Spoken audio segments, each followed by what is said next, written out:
simplicity, duality, grand et petite sonnerie. These are some of the names that I'm sure all of you must know. Most watch collectors can experience thrill and envy when they hear the name Philippe Dufour. Producing watches on his own over 3 decades ago, the 75-year-old has consistently produced subtle, exquisite creations that honor a long-lost watchmaking legacy. A collector might be excused for being a little perplexed while holding one of his watches at first as to the aura that accompanies them. The few watches made by Dufour don't seek to stand out by being innovative. Instead, they offer a timeless look and can only be characterized as the best movement finishing scene in any modern watch. To know more about Philippe Dufour, stay tuned till the end of the video. Early life. Dufour, born in 1948 and has 3 siblings, was the first to acknowledge that he wasn't always the top student in his class. He used a phrase later in life: "I didn't have much enthusiasm for most of the topics, apart from languages. I always found that interesting." His mathematical ability, though, was weak. Philippe Dufour's mother and father were both employed in the watchmaking business. His mother worked from home, fabricating parts for a supplier to several brands, while his father worked in a factory close to La Sentier.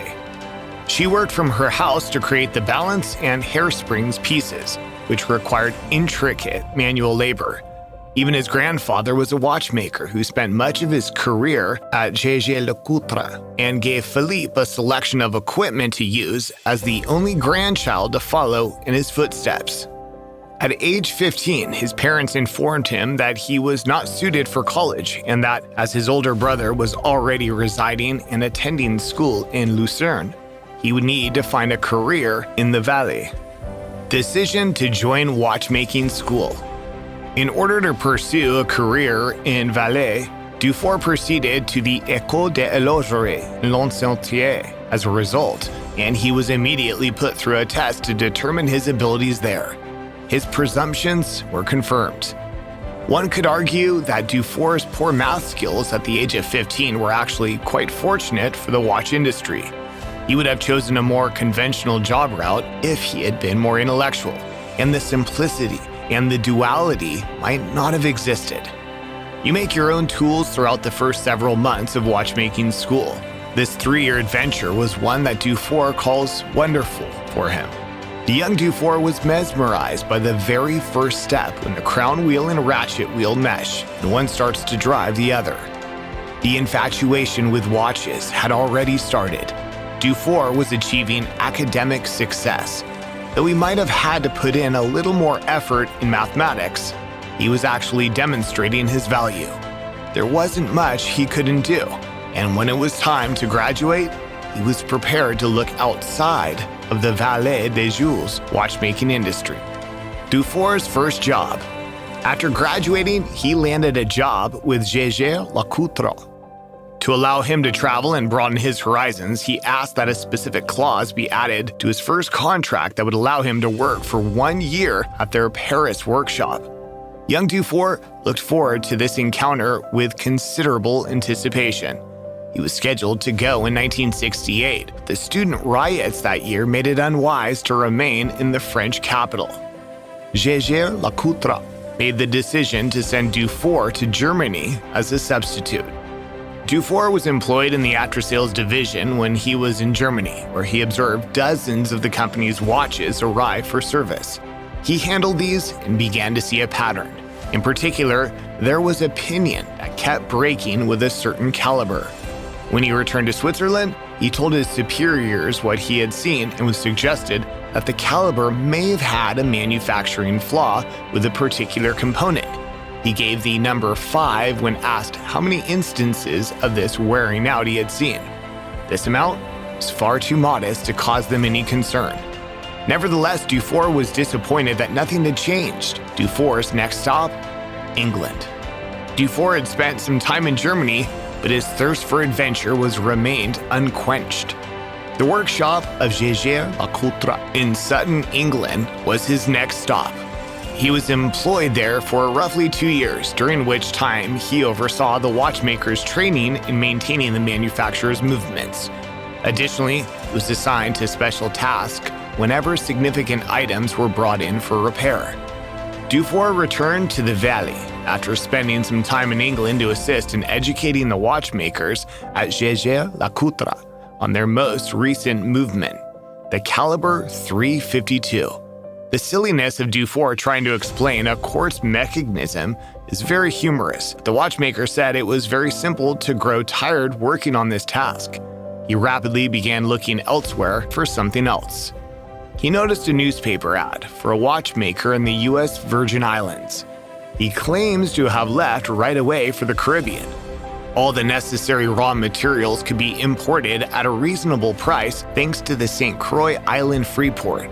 To make money there, they merely needed to employ a certain number of natives. The 3-year plan was reduced to 1 year by the 1974 dollar crash, leaving Dufour jobless. Steps towards being self-sufficient. Later, Dufour was hired by Gerald Janta when he returned to Switzerland. Due to the two men's conflicting personalities, Dufour considers this a challenging fit. Clearly, Janta and Dufour were too independent of cooperating. From there, he relocated to Audemars-Piguet, where he worked for around another year before spotting an advertisement for a firm called Comore Watches in La Chaux-de-Fonds. The owner of Comore purchased a faulty repeater and chronograph pocket watch movements and casings. Dufour sent 2 of these to his 2 watchmaker friends to remove and reconstruct in order to figure out how they worked. Both watches were returned dismantled in little boxes. When the founder of the business realized it would cost substantially more, he grew frustrated. Dufour consented to give up responsibility in exchange for acquiring the movements for the price he paid. Dufour thus immediately became self-employed. Dufour's realization about Vallée des Jeux.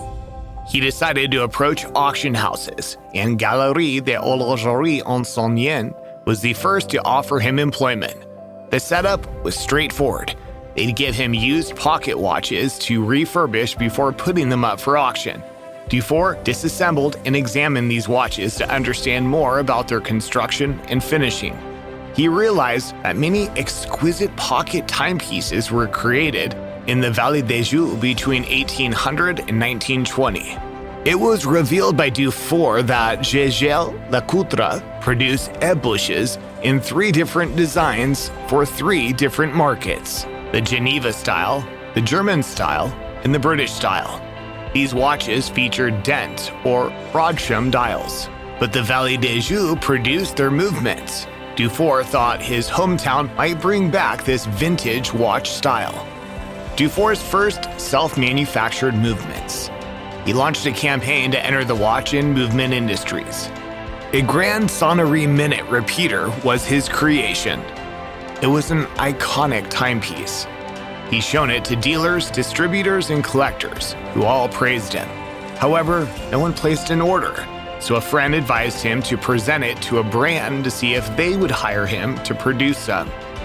He gave it to Audemars-Piguet, a company he knew. Thank goodness they gave him an order for 5 movements. His first watchmaker job on his own was significant. Dufour spent 2,000 hours on each movement. His watches, though, weren't cared for, and 2 of them were discovered in rather a poor shape. Dufour made the decision to only produce watches under his own name going forward and to stop producing them for other brands. The Grand Sonnerie Minute repeater had never been miniaturized for the wrist, he realized. After his training with Audemars-Piguet, he knew how to create such a complicated movement, so all he needed to do was find out how to reduce it in size. And so he did. Dufour gained attention for producing the first Grand Sonnerie Minute repeater timepiece. It also gave him a chance to start personalizing watches with his name. The pieces that Dufour labored over were the result of his training at the Vallée des Jeux, Locatelli's classical instruction, and his experience restoring old pocket watches from the heyday of Swiss watchmaking. Fan following in Japan. In Japan, Dufour began to amass a sizable and ardent following. By chance, the watchmaker learned about his sizable Japanese following via Antoine Prezioso, a friend of his. He told Dufour that he had a sizable following there and should create a timepiece tailored to the taste of that market. 120 of the 204 simplicities produced between 2000 and 2012 were consequently sold in Japan. Considering the size of the nation and the limited global recognition of Dufour's work, it appears fairly impressive.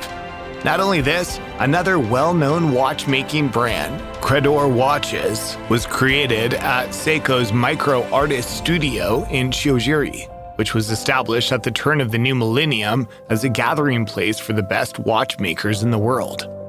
And the person who helped them establish this studio more effectively was Philippe Dufour.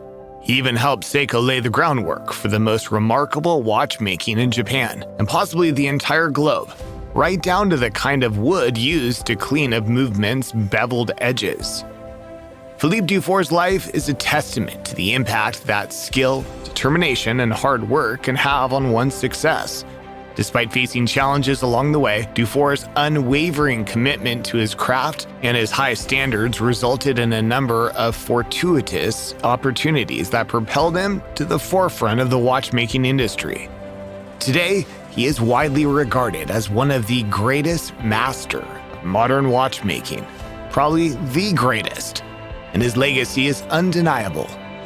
His mastery of traditional watchmaking techniques, combined with his innovative approach, has cemented his place in the history books as a pioneer and icon in the field. Dufour's journey from a young man with a fear of mathematics to a master watchmaker is truly remarkable, and a testament to his determination and passion for his craft.